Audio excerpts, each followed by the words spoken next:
Selamat siang teman-teman, kita berjumpa lagi dengan Mbak Gendil Joko Montro. Jadi pada kesempatan kali ini Mbak Gita akan membicarakan tentang sebutan Gus nggih.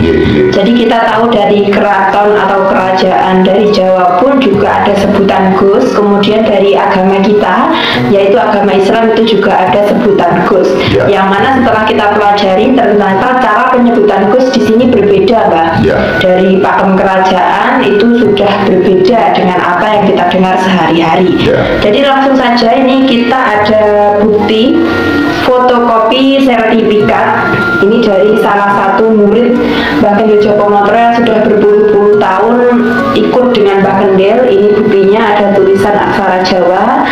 Jadi ini keterangan yang dikeluarkan dari keraton dari Jawa Tengah. Di sini kita akan menyebutkan, saya baca. Iya, saya baca kopnya. Asal usul sampean dalem ingkang sinuwun Kanjeng Susuhunan Prabu Mangkurat ing Mataram. Ini diawali dari anaknya yang pertama, BPA Singosari, memiliki anak Raden Ajeng Gajah Pranolo I. Raden Ajeng Gajah Pranolo I memiliki anak RT Gajah Pranolo II. Kemudian memiliki keturunan lagi RT Gajah Pranolo III. RT Gajah Pranolo III memiliki anak RT Dwijokromo. RT Dwijokromo memiliki anak RT Dwijokromo II. RT Dwijokromo II memiliki anak RNG Mentodiwirjo.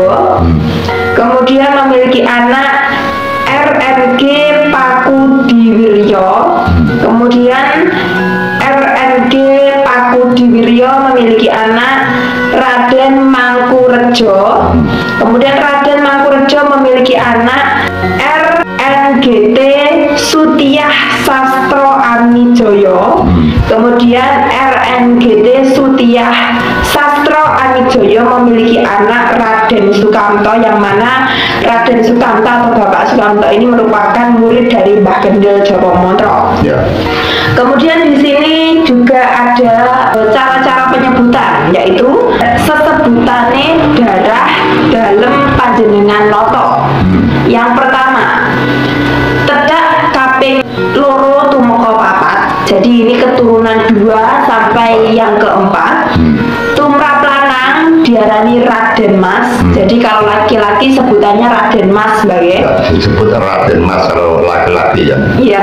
Kemudian tumrap wadon disebut Raden Ajeng. Raden Ajeng. Iya, ini kalau perempuan. Kemudian untuk perempuan yang sudah menikah atau kawos omah-omah diarani Raden Ayu.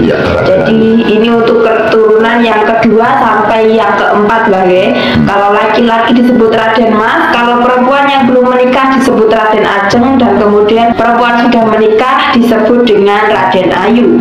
Kemudian yang kedua, tedak kaping 5 sapangisor. Jadi untuk keturunan yang kelima sampai seterusnya, tumrap lanang kang lahir tumeka 15 tahun. Jadi dari lahir sampai laki-laki yang umur 15 tahun ini sebutannya Raden Bagus. Mungkin ini yang bisa disebut Gus, Kemudian kalau sudah 15 tahun ke atas atau sudah dewasa, itu hanya disebut Raden. Itu kalau untuk laki-laki. Sedangkan kalau untuk yang perempuan bisa disebut Raden Roro. Jadi tidak ada batasannya, Mbak. Untuk perempuan itu disebut Raden Roro asalkan masih gadis atau belum menikah.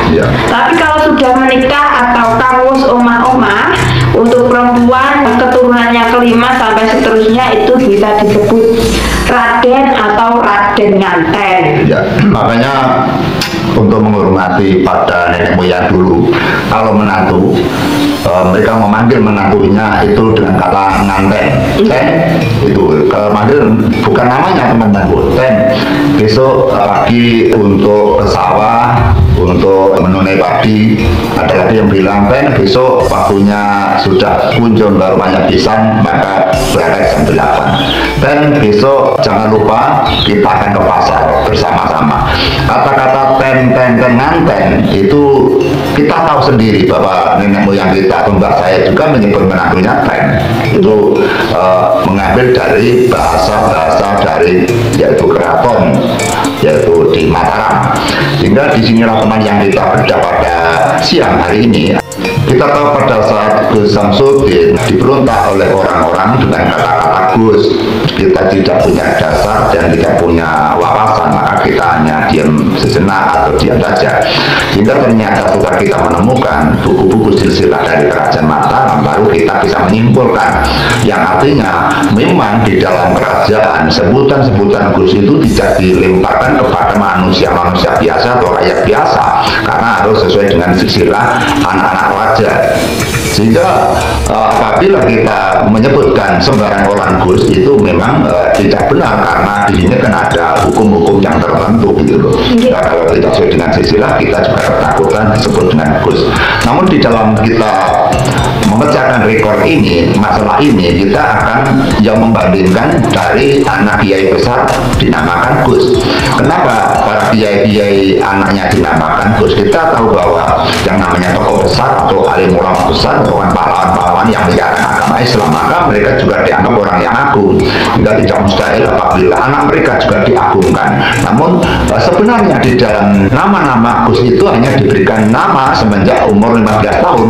Dari bayi hingga umur 15 tahun kan diberikan nama sebutan Gus. Ya, kalau sudah dewasa sudah tidak Gus lagi. Tapi kenyataan di dalam arena dakwah kita tahu bahwa banyak orang-orang yang sudah tua pun juga disebut Gus. Sepertinya Gus Maksum, kemudian Gus Toha, kemudian Gus Imam, ada lagi ini ada dia yang sangat enak sekali, Gus Hidam. Sehingga kalau kita berpacu kepada tata cara silsilah kerajaan itu sebenarnya sudah melanggar aturan kerajaan bahwa yang disebut dengan Gus itu harus umur 15 tahun ke bawah. Namun di sini kita juga tidak mengerti dengan kata-kata Gus yang dicetak oleh para kiai-kiai kita. Ya, setiap kiai besar itu anaknya seperti disebut Gus. Tapi kita juga heran kenapa apabila kita melihat di pedalaman desa-desa, bahkan tetangga saya pun banyak kiai-kiai kecil, tapi anaknya nggak ada yang disebut dengan nama Gus. Mereka hanya disebut Mas atau sebut namanya saja.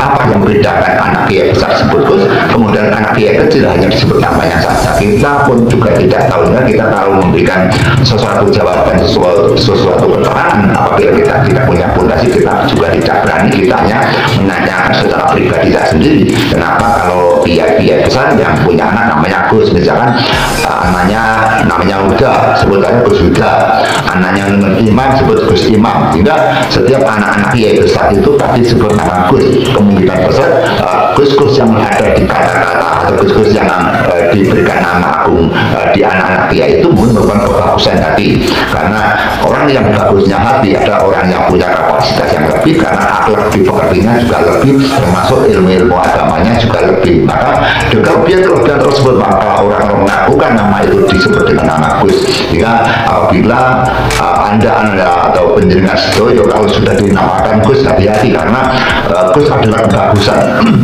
Yang disebut di sini bukan kebagusan wajah teman-temanku, namun kebagusan akhlak dan kebagusan tindak, kebagusan perilaku dan kebagusan budi pekerti. Kalau sudah disebut dengan nama Gus, namun apabila melecehkan agama, maka ini tidak layak mencerminkan daripada nama-nama para kiai besar. Dan kita tidak menutup kemungkinan ternyata juga banyak sekali yang sebut nama Gus ternyata juga berbuat yang tidak wajar atau yang tidak baik. Sehingga kita juga memberikan rekomendasi barang siapa yang memberikan gelar nama Gus harus berhati-hati, karena dianggap Gus itu orang-orang yang mulia, Gus orang-orang yang baik hati, Gus ada orang-orang memiliki jabatan atau keagungan yang sangat dasar sekali, karena sebutan Gus saja itu tidak semua orang bisa menerima gitu. Walaupun misalkan praktisi seperti saya, misalkan kita tema, kita pintar sekali, tapi kita juga tidak berani menerima nama Gus karena kita tidak merasa punya kemampuan atau punya keturunan yang besar seperti keturunan daripada para kiai, ataupun kita juga tidak punya keturunan dari para raja, artinya keturunan yang dekat dengan kerajaan. Karena kita mengaku keturunan daripada raja, kita punya sertifikatnya teman-teman, seperti yang diaturkan oleh Dahulu seperti ini. Sehingga kita harus punya sertifikat seperti ini. Kalau kita tidak punya sertifikat ini mengaku anaknya raja, maka kita bisa dituntut pengadilan. Makanya Raden Mas atau Raden atau Roro Raden itu juga tidak boleh diucapkan di sembarangan tempat.